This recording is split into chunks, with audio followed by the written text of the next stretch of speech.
こんにちは、秀樹です。前回の Vlog では僕がシングルファーザーになるまでの経緯をお話しさせていただきました。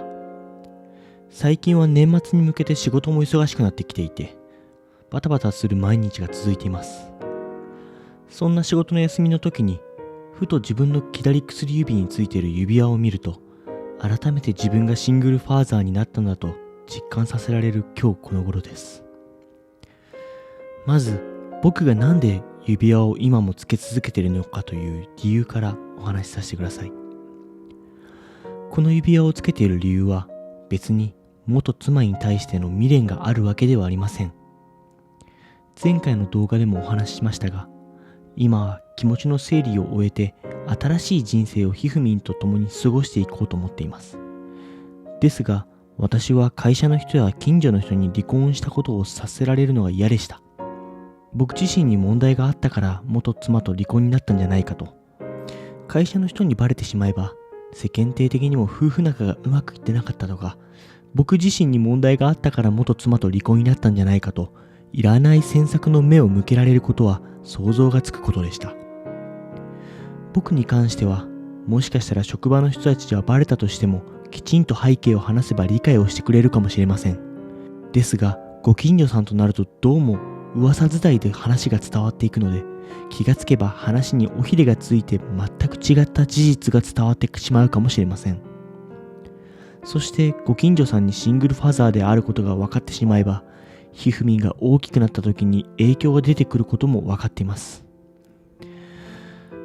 ひふみんが大きくなって友達を作ろうと思った時に、周りの人から、あそこの家は片親だから近づかない方がいいなんて子供に対して言ってくる人がいるかもしれません。また、その片親が原因でひふみんがいじめの対象にされるかもしれません。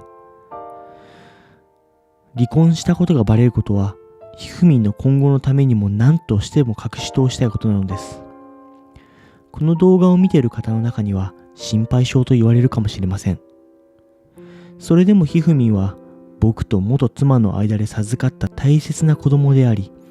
少しでもひふみんには安心して過ごせる人生を送ってほしいと願っています。そして、ひふみんを守って育てるという使命を持っているからには、ひふみんを守るためにあえてつけ続けています。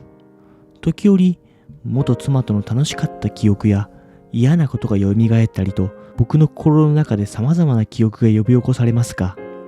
それはすべてひふみんのためと言い聞かしています。ちなみにこの指輪は知り合いの指輪屋さんで作ってもらったものです。結婚前からの知り合いだったので、僕が結婚すると聞いた時も大喜びして作ってくれた記憶が今でも残っています。昔は年に1回、地域の夏祭りでよく顔を合わせていました。最近はこの新型感染症が流行しているご時世なので、顔を合わせる機会がほとんどなくなりました。もし出会ってしまったら、真っ先に元妻のことを聞かれると思うので、今は安心しています。話は変わりますが、ここ最近のひふみんにも少しずつ成長の兆しが見えてきました。最近のひふみんは少しずつ白い歯が生えてきました。たまに笑う時があるのですが、その時に見える白い歯が可愛らしく感じます。そんなひふみんは生まれてから2ヶ月して母親と離れることになったので、母乳を強制的に卒業することになりました。なので、そこからはずっと粉末ミルクなどのミルク育ちです。最初はなかなか飲んでもらえず、父親としてやっていけるか不安でした。ですが、根気よくインターネットで調べて飲んでもらえるような工夫をしたので、いつの間にかミルクをスイスイ飲むようになりました。そんなひふみんもしばらくしてからミルクから離乳食へ移行しようと、ご飯の時に少しずつ離乳食を食べてもらうようにしました。最初はなかなか食べてもらえなかったり、残してしまったりと大変でした。ですが、最近では離乳食でも美味しそうな表情を浮かべて食べるようになったので、ミルクからの卒業も近いなぁと感じています。今では仕事終わりの帰り道に寄るスーパーなどで、ひふみんが好きそうな離乳食を探すのも一つの楽しみになっています。何よりいろんな種類の離乳食があるので、こんなのもあったのかと刺激を受けています。ひふみんとのそんな日々は僕にとっての幸せの一つでもあります。ただそれと同時に感じることは、ひふみんが母親の母乳を飲むことなく育ったことに関しての不安でした。普通の子供ならば、母親から与えてもらう母乳を栄養にして生きていくのがほとんどです。その時に子供は母親の顔を見たり、母親の声掛けなどに応じていろんなことを感じたり、学び取ったりするはずです。ひふみんにはそんな母親の顔を知らなければ、母親から与えられる愛情の温かさなども知らないのです。僕は、ひふみんにご飯をあげながら、母親の愛情を知らないことで、ひふみんの将来に何か影響を与えないか、不安を抱えながら過ごしています。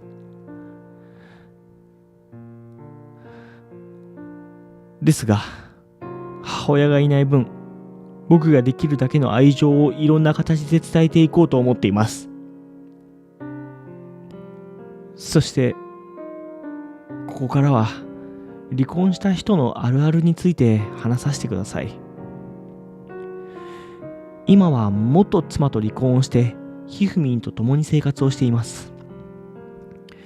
仕事帰りに実家にいるひふみんを引き取ってからご飯を食べさせてあげたり、お風呂に入ったりした後はお休みタイムなので時間をかけて寝かしつけています。たまになかなか寝ないときは長期戦になります。そうしてひふみんを寝かしつけて可愛い寝顔を眺めているときにふと思うんです。もしあの時離婚をせずにきちんと話し合って全てのことを許して一緒に暮らしていたらどうだったろうか。もし元妻と出会って結婚した時に将来の不安を感じさせないような選択肢を取っていたら、そんな終わりの見えない悩みがふと僕の頭の中に横切って存在したであろう未来を想像してしまうのです。そんな想像をした上でひふみんの姿を見ると、ひふみんの人生にとって悪影響を与えていないか不安になります。本当なら生まれてから成長する中で母親と触れ合うことで人間としての人格や様々なものが形成されていくはずです。ですが、ひふみんは母親の顔をほとんど覚えていない状態で母親と会えなくなってしまったのです。今はまだ物心がついていませんが、今後成長した時に母親がいないことが何か悪い方向へ進んでしまわないかと思ってしまうのです。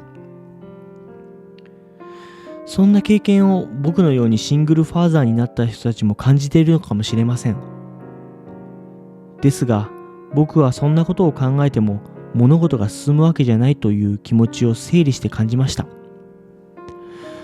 起きてしまった過去は変えられないけど、今この瞬間の行動を少しでも前向きにして気持ちも整理させて前へ向かって歩いていくことでひふみんに明るい未来を見せてあげられると思っています。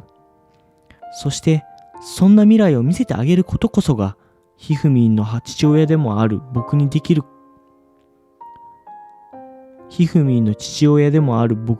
ことなんだと言い聞かしてこれからも歩んでいきます。今回の動画を見て何か得ることがあった、励みになったという方は高評価を。今後僕の Vlog が気になるという方はぜひチャンネル登録をお願いします。また、シングルファーザーのあるあるネタや相談や質問など何でもコメント欄までお願いします。それではご視聴いただきありがとうございました。